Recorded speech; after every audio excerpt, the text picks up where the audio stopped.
Well, hello, and welcome to this special episode of Entre News, our recurring interview series here at Nifty, the network for teaching entrepreneurship, where I chat with Nifty students, alumni, educators, industry leaders, and today, a journalist to discuss different facets of the entrepreneurial journey from the classroom to the corner office to the world. My name is Dr. JD LaRock. I'm the president and CEO of Nifty, and I'm very pleased to welcome our special guest today, Kim Clark. She is the Senior Associate Editor at Kiplinger Personal Finance Magazine. Welcome, Kim, to Entre News. Well, thank you. And thank you for doing the work you do at Nifty. It sounds like a wonderful organization. Thanks so much. You have an extensive background as a reporter in the world of finance, a wealth of knowledge, pun intended, on financial literacy and personal financial responsibility. At Nifty, we always tell our students that before they can be a entrepreneur and business owner and run the finances of their own business properly, that first they really need to understand their own personal finances and be financially literate. Yep. Can you explain what financial literacy means to you and why it's so important for a budding entrepreneur? Yeah. Well, first, I need to say that I am speaking for myself, not officially for Kiplinger. And so I guess the first thing I wanted to do is share a personal story about why I know firsthand how important it is to really understand, finances for your own personal life. The only way I could go to college and to graduate school was through financial aid. And something that happened to me the day I was in the financial aid office signing all my loan papers for grad school that really opened my eyes about how important it is for people like me and like you not to be put off by all the confusing financial terms and rules and fine print. I thought I had scraped together enough, just enough to pay for my first semester when the financial aid officer told me that a few $100s of my loan would be subtracted for some mysterious loan fee that I hadn't really known about. And at first I was really angry that this big chunk was being taken in what seemed like a very surprising way for what seemed like no good reason. And then I was really scared because I suddenly had to fill that hole that I hadn't known about or planned on. And of course, in the end, it turned out that the information about that fee was buried in the fine print, which I hadn't paid attention to. And because I didn't really understand all the ins and outs of loans and interest rates and fees, I faced a little bit of a life crisis. So now I try to help other people with knowledge about finances so that they don't make my mistake or get caught like I did. I did manage to fill the hole by taking extra part-time jobs, but it was touch and go, and it was the first. It was very educational, but not in the way that they probably intended. Well, I really appreciate you sharing that story. And for our viewers watching, I just want you to know that Kim's journalism over the years has really done a lot to try to promote transparency and clarity in areas like student financial aid and financial aid letters and loans. You're right. These loans are so hard to understand. And even for our younger viewers watching this segment right now, you may be in middle school or high school, maybe not quite at the point of borrowing money for college, but of course, many of you will and are going to do so. And understanding student loans and how they work is one of the things that you should really be sure to do. Kim, Yeah. what are some of the other important things that young people should learn about, or the pitfalls that young people should avoid when it comes to managing and investing their money? Well, as somebody who had no choice but to borrow for education, I know firsthand that some debt is unavoidable and necessary, especially when you're young. But the biggest mistakes I see young people make do involve debt. And to me, the most life-crushing debts are credit card, rent a center, rent to buy, or buy now, pay later kinds of debts. Those are the worst because they generally have really high interest rates, which means the amount you owe grows very rapidly and you make payments, but it's not reducing the amount that you actually owe. And typically, those debts are for things that weren't really needs. You have to sort of separate your life into needs and wants. Um, and often we use our credit cards for eating out, which you don't need to do, or consumer goods that you could have probably lived without. We could have lived without. And so I would say anything you can do to avoid those kinds of debts, you should do. If you're young, just like don't use credit cards, don't use them, and don't go to rent a center, to like get your TV on a million payments. Um, so if you do have those kind of debts, then I would suggest making a plan to get out from under them as soon as possible, even if that means drastic reductions in your lifestyle. It's really hard to move forward in your life until you clear those debts. In terms of student debt, I do think you have to be careful and limit your borrowing to, your earning expectations. Um, I'm a big fan of the arts, but I don't think you should borrow six figures to get an art degree because, the odds of you earning enough in the arts world to pay that off are pretty low. And the less you borrow for a business degree, the more risks you can take because you won't have a big monthly payment to cover.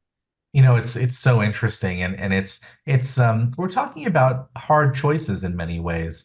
Really thinking about what your hopes and dreams might be and your intended career sector, but really combining that with actual knowledge of whether that sector pays much money at all. Mm, And what you say about the credit cards and the way that young people tend to learn about finances and borrowing, credit mm, cards are actually a primary way. And I think mm, I hear you saying that's unfortunate in many ways because learning about how to manage personal finances through utilizing high interest credit cards is often a recipe for disaster. Um, Let me ask you about the entrepreneurial mindset, which is something we talk a lot about here at Nifty. So we believe that to be an entrepreneur, it's important to develop characteristics like creativity and adaptability and comfort with risk and opportunity recognition. There's a bit of risk taking in the entrepreneur. There's creativity and generativity that comes with it. And then you have also the financial aspects of running a business and the more mm, hard-headed kind of category of things you need to know for your personal finances, but also how your knowledge of personal finance might inform how you go about setting up the finances of your business. How do you think about the relationship between personal finance and entrepreneurship? Well, that's great. I mean, that's a great question because, running your own little life is like running a tiny little business, right? Um, you have income, you have outgo. And to me, like the fundamental goal of personal finance is just being responsible for yourself. That means paying your bills and saving for emergencies in the future. And it may sound like more boring than entrepreneurship, but it's basically the same. And you talked about creativity and adaptability. And, of course, those are crucial in entrepreneurship, but they're also crucial for, making yourself financially responsible and being able to pay your bills. You can use creativity and adaptability to, for example, reduce your bills, to reduce your cost of living. You can, let's say, be creative in finding more affordable living space. Maybe you can, find roommates or find a caretaker job that provides housing or something. Um, Creativity and adaptability can reduce other costs. Like one of my cousins has worked out a car sharing deal with a neighbor that gives him access to a car at a much reduced cost. And for Christmas last year, my niece gave me a recipe book called Cooking with Scraps. And it may sound kind of gross, but it's really fun. It has creative ways to make healthy, delicious meals out of leftovers. And there are all kinds of recycling groups you can join to get, free clothing and furniture and other stuff. So you can definitely use your creativity and adaptability to keep your costs low and keep your being able to save money. You can use it to create a side hustle to raise extra income. So there's lots of ways that using those entrepreneurial skills in your personal life can really make your life better. What you say about the kind of parallels between personal finance and business finances really is true. So, for example, you talked about saving money in a personal bank account.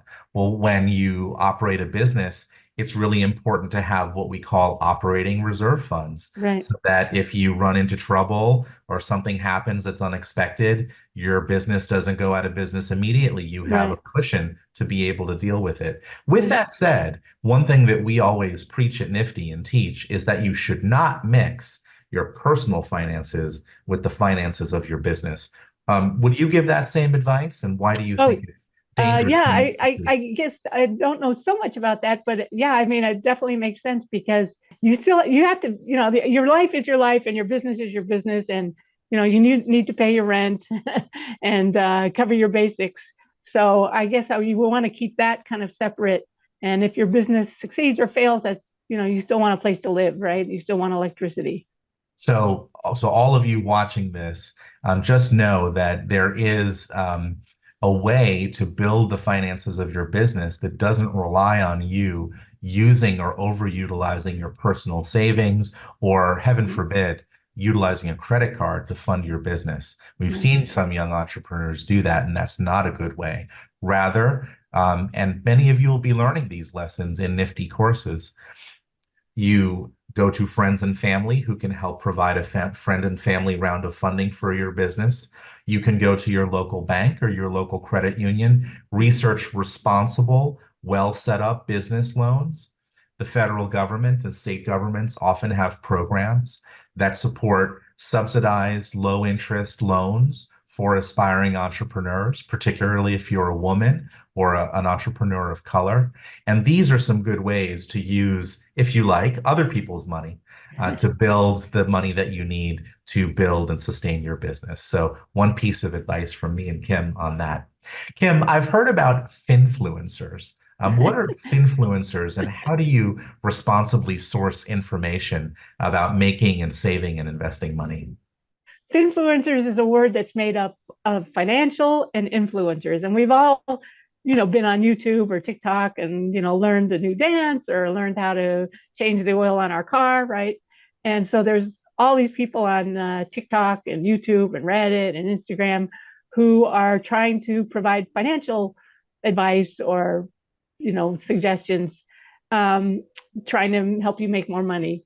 Some of them are really smart and helpful, but most of them, maybe not. So I guess what I would say is when you're watching somebody on YouTube and they're giving you some financial advice, I would say, like, if somebody has really discovered some great money making idea, why are they sharing it with strangers on the internet? Like, would you do that? It's and the old I adage, came right? up, If it sounds too good to be true, it probably right. is. Yeah, and I came up with sort of three red flags you should watch for. I Okay. mean, some of them are really fun, and some of them are great. I've found some really terrific people, but here's some red flags that if you see this, then maybe just click away. Um, the first one is if they are, throwing around wads of cash or showing off their Maserati or whatever. If they're just like flaunting some crazy wealth.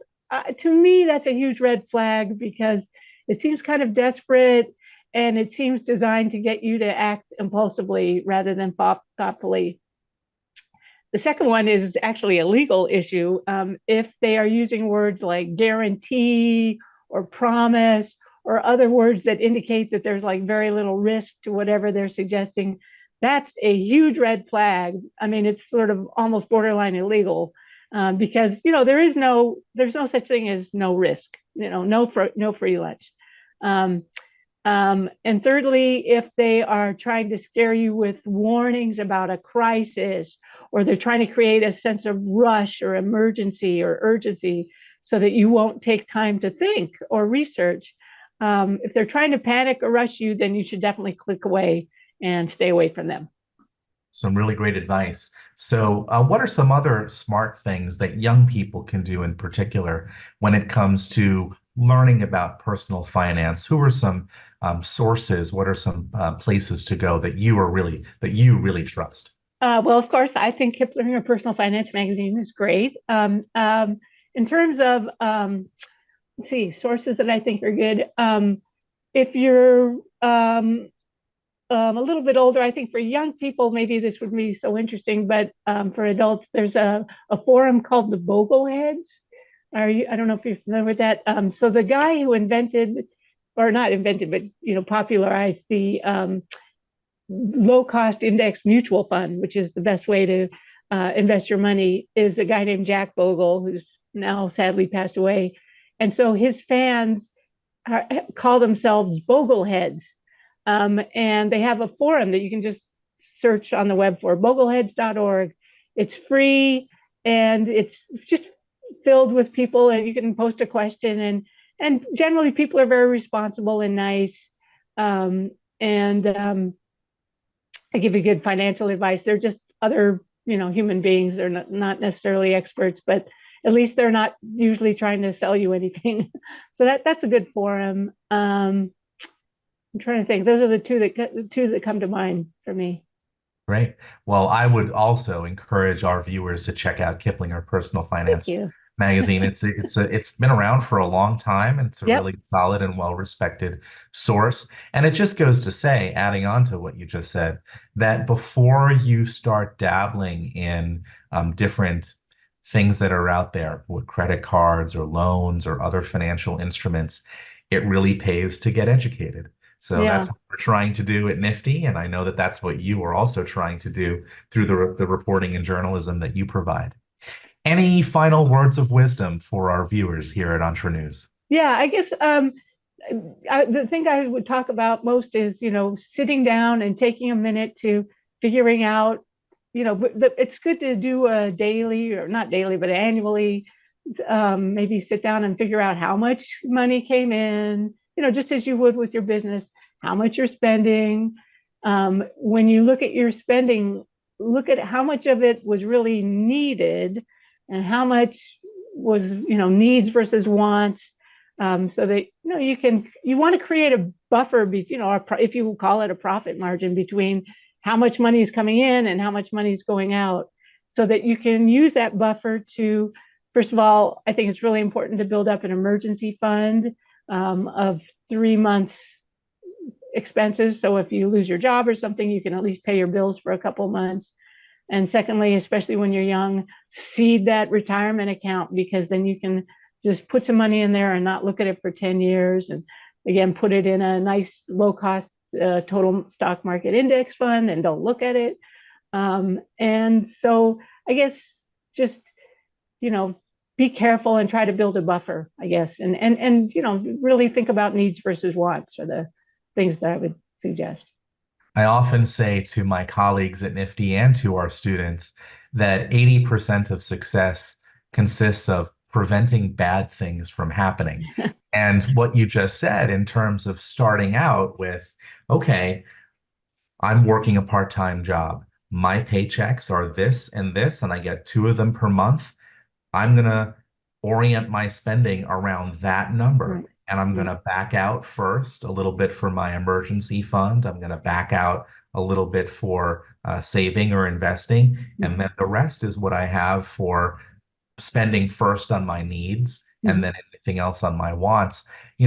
I will say from my own personal life experience and the experience I know of many, many Nifty students, that if you can adopt that simple strategy of thinking first, like, what is that number I Yeah. know I am getting each month, and use that as your guiding star, that will really go a long way to um, educating you about how your own personal finance rhythms work and how what you're earning lines up with your priorities for you as a person or as an aspiring entrepreneur.